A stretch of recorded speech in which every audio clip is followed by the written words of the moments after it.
Afloat with Henry Morgan.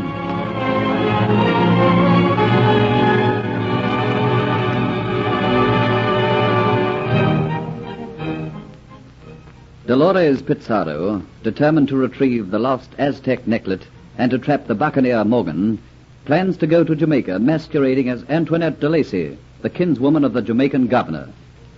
Off the Jamaican coast, she is put out in an open boat to give credence to her story that the ship she was aboard fell into the hands of the Spaniards. Dolores is picked up at sea by Morgan, who readily believes what she tells him. Hoping to gain Morgan's complete confidence, she tries to make friends with his companion, Geoffrey Hunter. But Hunter shuns her company. To him, she is too painful a reminder of the life he has left behind him. And she revives so many bitter memories that as soon as the Flying Gull berths at Port Royal, he goes to the Dolphin Tavern to find forgetfulness in the company of Kitty, the serving wench. While they're together, they're discovered by Diaz, Kitty's jealous Spanish lover. I'd warned you, Kitty, the last time I was here, that one day you'd try my jealousy too far. Don't be a fool. Put that knife away, Diaz. Diaz, you don't mean it. I gave you good warning. Everyone in this tavern knows she is my woman. And you, Hunter, you're not satisfied. Crawling to Captain Morgan, leaking his books so that you take my place. You think you can come and steal Kitty from me? It is too much for any man. You think in your jealousy to scare us, don't you? We're not frightened of you, Diaz. Have you forgotten, Diaz, how you once drew a knife on me before? No. But this time it will be I who will strike first. All right, then.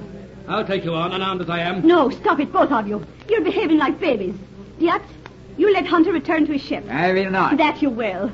You'll listen to me, do you understand? Go, Geoffrey, please. But, Kitty... Go, I know how to handle Diaz. Do you think I have handled this sort of situation before? It's impossible for me to go now. I've looked after myself all my life. I can handle Diaz. I know you believe, Geoffrey, that no gentleman would go. But I'm asking you to go. And no gentleman would refuse a lady's request. It's absurd for me to go and leave you to face this alone. I know Diaz. And while he's still got that look in his eye, I won't come to any harm at his hand. What would life hold for you, Diaz, if you were to kill me? You're a she-devil. You know what you mean to me. What Kitty has said is right. You better go. We'll meet some other time. I'll be ready, Diaz. Good night, Kitty. Thank you for trying to help. Good night. You did not expect me to come tonight, Kitty. I reckoned you'd be in sometime. Why do you treat me like this? Why do you drive me insane with jealousy? You don't know what I've been through. If it's bad, I have no doubt it is of your own making. To find you letting that man of all men make love to you. Haven't you got one faithful thought in your head? You've got no right to dictate to me what I do and what I don't do. I promised I'd be faithful to you, Diaz, on one condition. Yeah, I know I promised you the Aztec necklet. It is easier to pluck the moon from the heaven than to get the Aztec necklet at the moment. But I'll get it for you, Kitty, I will. This Englishman, he does not mean anything to you, does he? Answer me, does he mean anything to you? I'll answer your question when you bring me the necklace. Why were you letting him make love to you like that? Maybe it's because he's so handsome and strong. You're trying to make me jealous again. Or maybe it was because he was lonely. A woman doesn't kiss a man like that just because he is lonely. A woman kisses a man like that to make him forget. You're very wise, dear. How can you want the cold kisses of this Englishman whose blood is chilled by the winds of the North Sea when my blood has been heated by the sun of Spain? Leave go of me. Your fingers are digging into my shoulders. Like rich red wine you go to a man's head. You won't forget your promise. You will have the necklace, I swear. Yes, you hurt my lips. Can your Englishman or any other man give you such passion? I'd better go and serve in the tavern. All right. I'll wait in here. You ply them well tonight, Kitty. And when they can drink no more, you come back in here to me. I'll be waiting.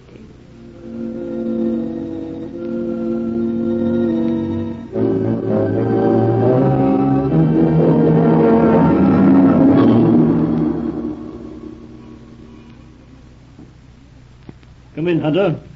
Glad to see you back on board. Thought I was deserted tonight. Come and join me in a drink. It gets lonesome drinking on your own. I've had enough, thanks, Captain Morgan. But I'd like to talk to you. All right. Sit down. Well, what's troubling you, lad? How soon are we sailing on another expedition? Oh, is it impatient that you be? Or is it that you want to forget? A little of both. Don't you feel you can trust me enough to talk about yourself now? When I joined you, Captain Henry, we agreed that what is past is best forgotten. But forgetting isn't so easy. Is that it? I don't like inactivity.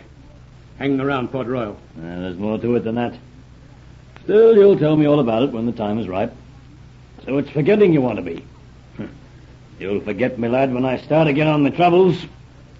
You know, Spain's like a dowager duchess. Her fingers are dripping with gems.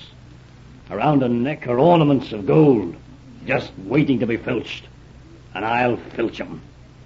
The mainland of Spanish America, whose wealth is just waiting to be taken by someone with a bit of spirit. The mainland?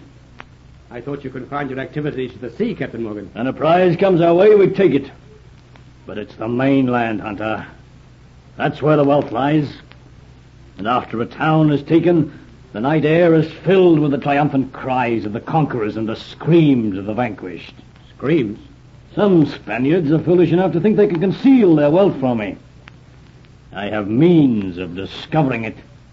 Very effective means.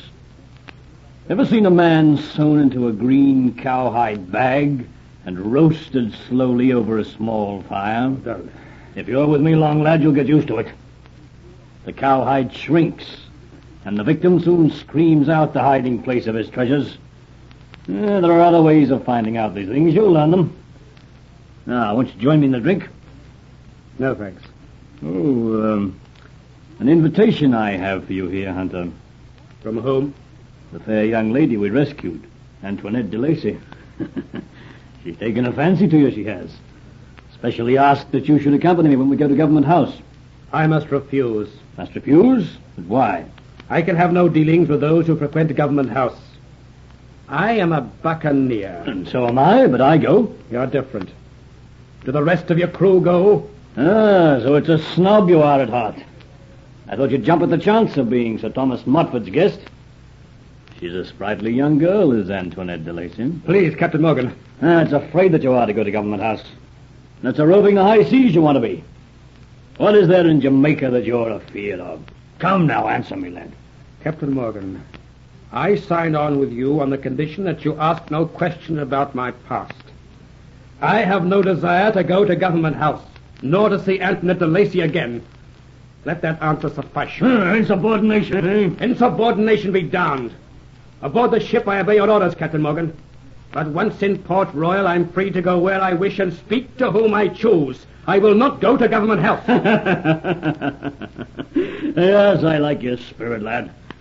There's not another man on the ship who'd stand up to me like that and get away with it. Everything you say is right. I've had too much to drink tonight. That's my trouble. I'll make your excuses to Antoinette de Lacy when next I see her. Maybe tomorrow night. You're dining then with Sir Thomas Motford? No, not tomorrow night. Not dining. I have to see him tomorrow night on another matter. You see, Hunter, Sir Thomas Motford's a sly old fox. I don't trust him. Not one little bit. While I can safely fill his pocket with loot, he's my friend. But if I should become a menace to his safety, to his own personal ambition, he'd have no second thoughts about betraying me. Then you've placed yourself in a dangerous position. Aye, and I've liked it not for long. But I'm going to change that. Yes, I'll change that when I see him tomorrow night.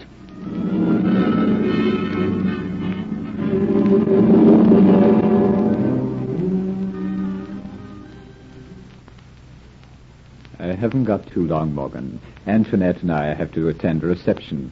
So be precise and come to the point. What's your business? And come to the point. What's your business? How's Mademoiselle de Lacy finding life here in Port Royal, Thomas? Oh, give the girl a chance, Morgan. She's only been here a couple of days. Remember me to her. Yes, that I will. She was only speaking of you and that other fellow, what's his name? Hunter. Oh, yes, Hunter. Speaking of you both tonight at dinner. She's wanting you both to dine one night and be our guests. Well, I shall be honored to come, but as for Hunter, I can't answer for him. Well, if he doesn't come, Morgan, I don't mind very much. Just between you and me, I mean. Well, my association with you is... But this man Hunter, after all, he's only a buccaneer. Well, if you don't wish him to come, I feel sure that I'll be able to persuade him to stay away. And now, Sir Thomas, the business, eh? Yes, what is it? You going to tell me you're sailing? No, not unless you have some further orders for your new Vice Admiral. What mischief are you up to, then? Sir Thomas, I've made no bones about it. I distrust you. Oh, you have no reason to. I've always done the right thing by you. Haven't I created you Vice Admiral to protect you? Only because it protects yourself. But tonight I've something to show you. Something which will safeguard my future. Oh, what is it? Just a little bauble I carry about in my pocket. Look. Why, Morgan, where did you get it? It's the most beautiful thing I've ever seen. Worth the king's ransom. And a buccaneer's assured future. A necklace, eh? Taken from an Aztec temple by the Spanish. I'll be darned. Look at the workmanship, the setting of those rubies and those emeralds. This is for me, Morgan. Eventually, everyone who's seen that necklet has desired it, Sir Thomas. Anyone would do almost anything to get it. It shall be yours. Mine. This is the greatest treasure you've ever given me, Morgan. It's not yours yet, Sir Thomas.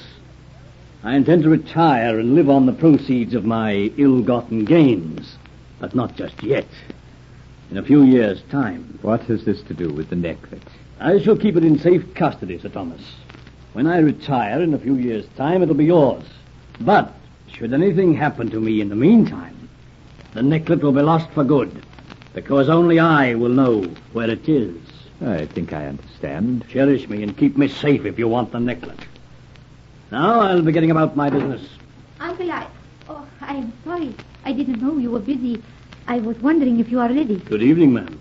Oh, that necklace which you have in your hand. Oh, it is wonderful. May I hold it, please?